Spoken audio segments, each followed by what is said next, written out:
Budget speeches, shattered water glasses and early morning bike rides, just some of the lasting images from this week in federal politics. Now, starting today, News Breakfast will take a lively look at each parliamentary sitting week by talking to some political elders. We'll get the party line on the week's events, and today we're joined by the former New South Wales Premier Bob Carr. With him, former federal opposition leader John Hewson. Gentlemen, great to talk to you both again. Good morning. Good morning. Good morning, Virginia. Michael. I didn't like to tag elders. Yeah, look, I knew you'd rankle at that one. Look, you just have to deal with it, mate. You're no longer a spring chicken, but at least you have a great deal of experience behind you, so you can claim that. And given that experience, budget as vision, whatever happened to that? Can I start with you, Bob Carr? I don't think you should overstate this budget as vision stuff. I mean, budgets ought to be practical, workmanlike documents. And I think the media gets a bit overexcited by budgets. They're probably more iconic in Australia than any other Western country, as people go through them with a magnifying glass, looking for every shift. I don't think you ought to approach them for vision. You ought to approach them on a much more practical basis than that. Well, John Hewson, if I could bring you into the conversation, on that basis, do you agree with those who describe and commend Tony Abbott for turning his budget reply speech into nothing short of essentially a campaign speech last night? Well, I mean, I didn't really expect that he'd do anything else, quite frankly, in the circumstances. And it's unreasonable to imagine that a leader of the opposition would produce an alternative budget in 2 days, take him 2 days to read the voluminous papers that come with the budget. But it is an opportunity that you get a national stage and you use it to your advantage. And I think from that point of view, Tony, look, the budget now is very political, to pick up a point you were making with Bob. I mean, it used to be pretty much an economic statement. Now it's pretty much a political statement. There's a lot of politics, a lot of point scoring from both sides. And Tony was given a platform and he used it. And it didn't surprise me that he called for an election. I mean, that's been his campaign tune since the last election. There's probably a bit less economic analysis in Tony Abbott's speech than might have been warranted, though. John's right, there's more politics in this than there used to be when budgets were entirely technical fiscal documents. But I think it's probably a not unfair criticism that there was pretty little by way of economic content, fiscal content, in the Abbott speech.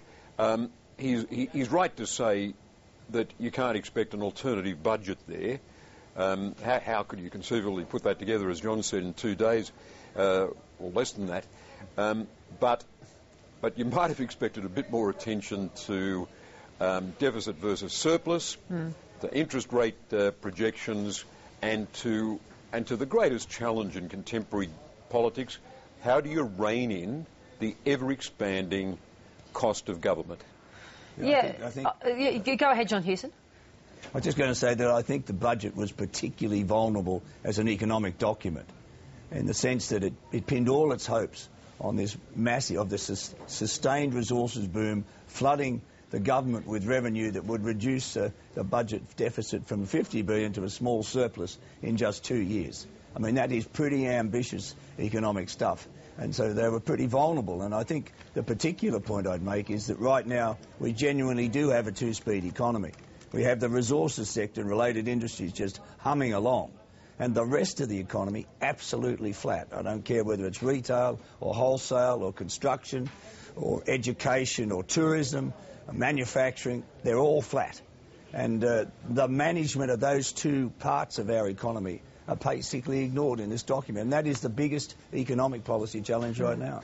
Well, Bob Carr, worthwhile or not, the budget was certainly seen by some Labor hardheads as an attempt to bring a circuit breaker after what has been, most would agree, certainly those within the Labor Party, a pretty horrible couple of weeks, couple of months for the Gillard government. Do you see that circuit breaker having been achieved? I think the government would be very happy at the tick-off the budget has got from economic commentators and from business. It's unusual to get that degree of warmth these days from the business sector for the programs of the Labor government, but the acknowledgement of what the government's doing on upskilling Australians in preparation for the years of resources activity is very significant. I think it really deserves credit for tackling what's being described as middle-class welfare.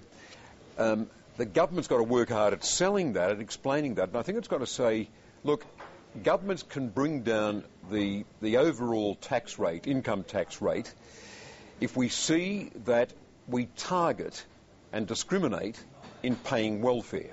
One great advantage Australia's had historically is that our welfare has been targeted. In Europe, welfare is universal, and that's why you've got those tax rates in Germany and France and Scandinavia, where ordinary working people get over 50% of their income confiscated by the government in very high rates of personal income tax. We can keep personal income tax rates historically lower in Australia, comparatively lower in Australia, but only if you look at these pockets of middle-class welfare that were so beloved of John Howard. John Howard loved taking the income from resources boom, the resources boom revenues, and distributing it in a way that appealed to him. And this government's now starting to rein that in. And I think that could... Yeah, look, I can agree with that. I think that those two elements, although they're rudimentary at this stage in this budget, I mean, firstly, the movement from welfare to work, they've made a significant start, linking that to training. I think that is a very significant aspect of this budget. They've been bold enough to start that process. There's a long way to go, and if you look at just one statistic, for example, we've got more than 800,000 people on a disability pension of one form or another, and only about 500,000 people unemployed. I mean, there's something fundamentally wrong with that system. It needs to be addressed.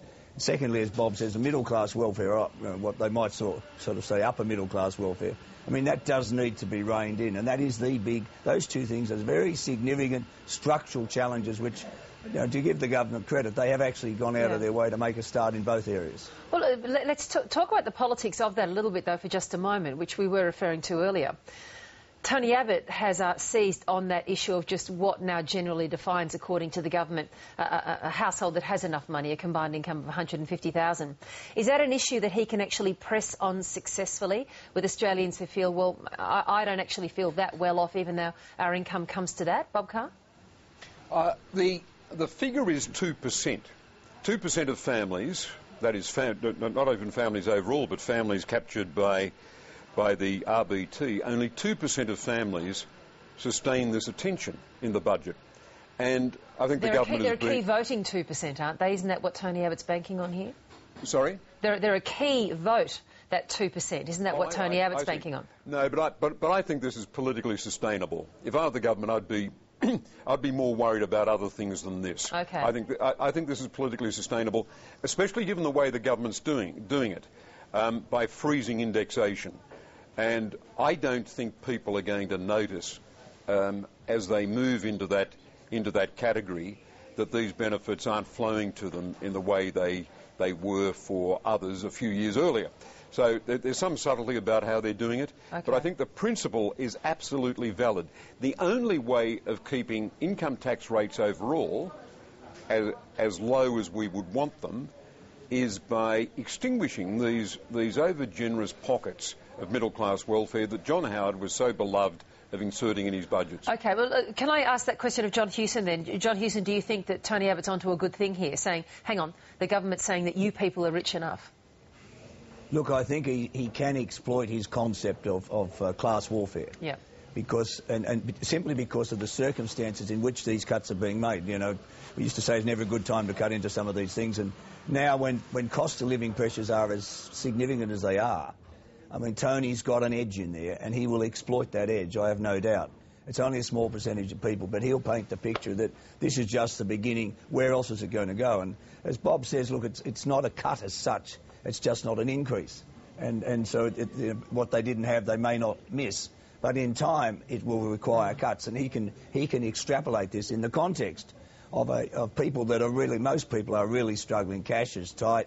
Obviously, they're not spending. You know, they are saving at record levels now because they are uncertain. It's unusual. Economic relationships we used to take for granted are breaking down. You know, like full employment, you'd expect a bit of a retail boom. full employment, you wouldn't expect so much savings. There are fundamental relationships that are shifted here, and that does give Tony, in political terms, I think, an opportunity to exploit that.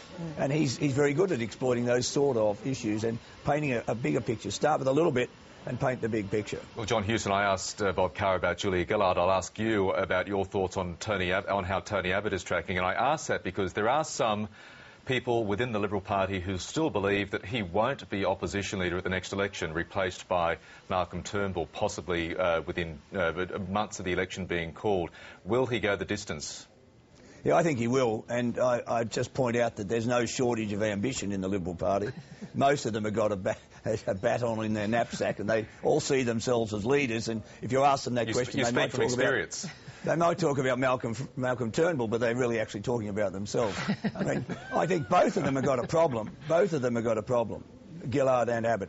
Neither of them were liked at the last election, both because of the way they got there and who they were. And now we have a situation where Rudd's out polling Gillard fairly consistently and Turnbull's out polling Abbott fairly consistently. So, I mean, they've both got that problem in terms of the electorate's perception of them, and they've both got to build their credibility in that context. And this is what very important for Gillard, to try and get out in front, get on the front foot, start to score some points. But she would have lost a lot of ground last night because Tony was just banging on about the carbon tax and how she deceived the people. And that's a theme he will just run every hour of every day for the rest of his life, I think. But certainly to the next election. But Abbott's doing well, but if Labor's got something on Abbott, it is the notion that he hasn't got alternatives. And even when people in focus groups are saying, "Oh, we think he's got a strong message, we think he's making telling points," that if pressed, they will say, "But we are curious about what he would do in government. Has he got alternatives? Has he got a plan?" And I think last night's speech, while it was perfect for Abbott in clinging to central negative messages that he's flinging at the government, it probably deepened the impression people have got that he hasn't got any alternative, because he certainly spent no time developing economic alternatives to those reflected in this budget. Gentlemen, we'll never make the mistake of calling you elders again, but we're really delighted that you could join us on the program. Do come back and talk to us again. John Hewson and Bob Carr, thanks so much. Thanks very much. Enjoyed it. Thank you very much. Two of the freshest, youngest faces going around in politics today. Spring chickens. You couldn't get them any more jaunty.